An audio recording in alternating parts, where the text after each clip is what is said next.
నమస్కారం వార్తలకి స్వాగతం. ముందుగా ముఖ్యాంశాలు.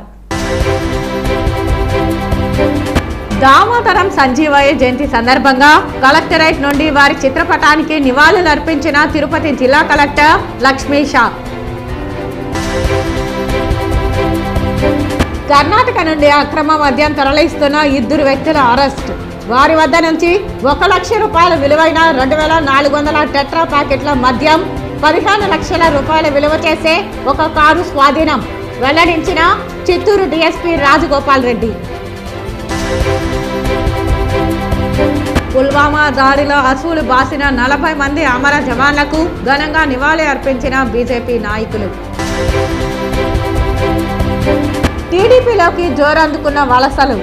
వైసీపీని వీడిన 50 కుటుంబాలు. పులివర్తి నాని సమక్షంలో భారీగా చేరికలు.